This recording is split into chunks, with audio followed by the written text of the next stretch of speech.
Welcome, Andrea. Thank you. Welcome, everybody. We're sitting here in Andrea's solo exhibition, Purposeful Objects. It runs through June 24th and is generously sponsored by Tina and George Shaw. We will be having an opening reception this Friday, May 27th from 5 to 7 p.m., so I hope you can join us. Thank you for being here. Thank you. We're very excited. Happy to be here. Yeah. Your show is beautiful. Thank you. I think its title, Purposeful Objects, speaks for itself. We hope you'll come and see. But I just want to know a little bit about your process as a multidisciplinary artist and sculptor.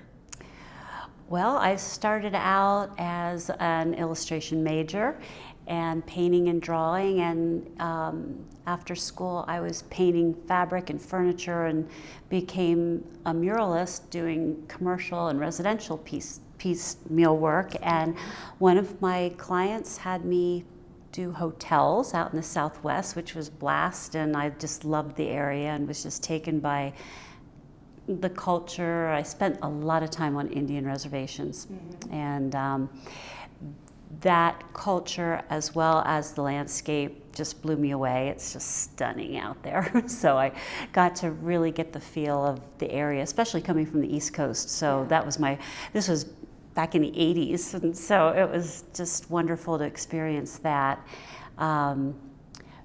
Through that, I developed an aesthetic that really focused on indigenous cultures and the marks that they made, and it's semi-rudimentary, but it worked with a lot of functional pieces that made them special. So that kind of developed a lot of the thought process behind what I do.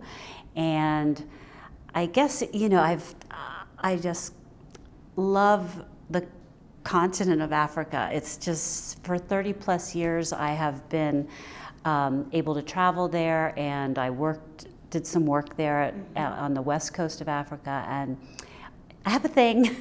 So all of that infiltrates all of the work that I do, and it inspires my design work, and just the exploration of different cultures has always been primary in what I do. So when did you make a shift from interior mural work or exterior mural work to furniture making? Because you make big, heavy duty, but also very elegant furniture pieces. Well, it kind of morphed, but I started out doing more figurative sculpture and working with wood, and I love the physicality of the work. And my family background my mother's an interior designer.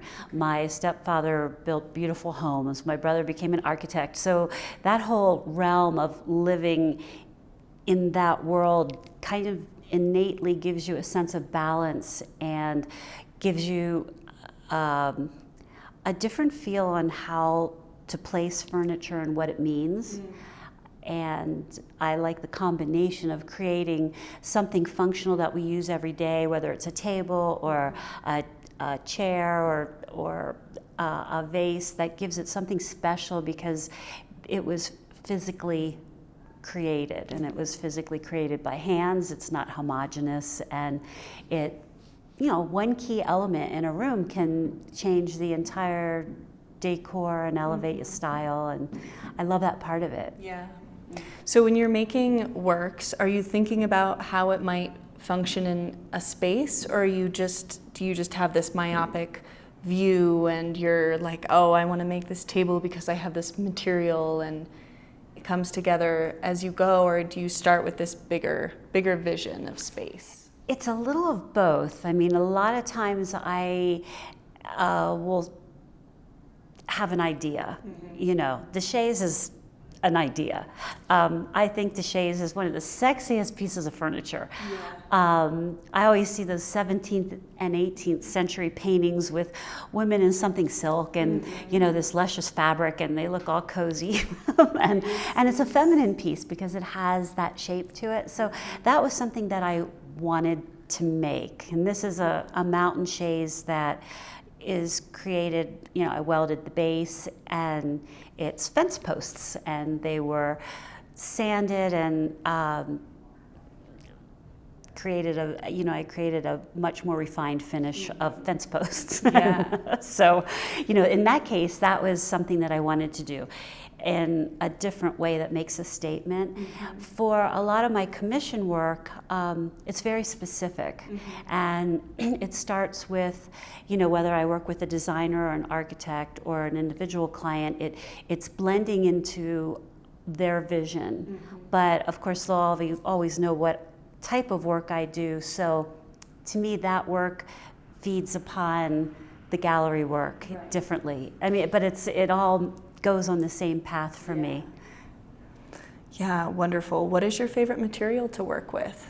Because we have, really quickly, because you can't see, but we have wood, we have steel, we have aluminum, we have acrylic, we have, what else am I? I think that's... Some little upholstery. Yeah, some upholstery. Hide. Yeah, so some pony hair. So it kind of spans the gamut here. What's your favorite material to work with? I don't have one, because sometimes if I spend too much time welding, mm-hmm. I can't wait to do something else. Yeah. Sometimes a paintbrush is really calming. However, I like pulling it all together because it gives me a really vast tool chest to pull from. So for me, when there's a concept, I can, it's a ways to a means of what I want to say in it. So, as a sculptor, there is nothing sacred in the studio. There is not one tool that's made for something that you don't use for something else. Yeah. I think my MIG welder not only welds, but also I use it as a texture machine. Yeah. And I have a desk back here that the legs were all sprayed with MIG, and then they're... This is the icicle desk, correct? Yes. Yeah. And it's a lot of layers of things to do to get to the finish you want to see. My oxyacetylene tanks, not only do I braze and cut steel with them, but they burn wood, and I do a lot of wood burning in my finishes. These vases are all burnt and then polished and finished that way. There's a screwdriver is never used as a screwdriver. It must be sacrificed for the greater good. So amazing. Yeah. Yeah, it's great. Yeah. Well, we really hope that you will come and see this show. It's excellent. Again, up through June 24th. Opening reception this Friday, the 27th, from 5 to 7 p.m. Thank you. Thank you.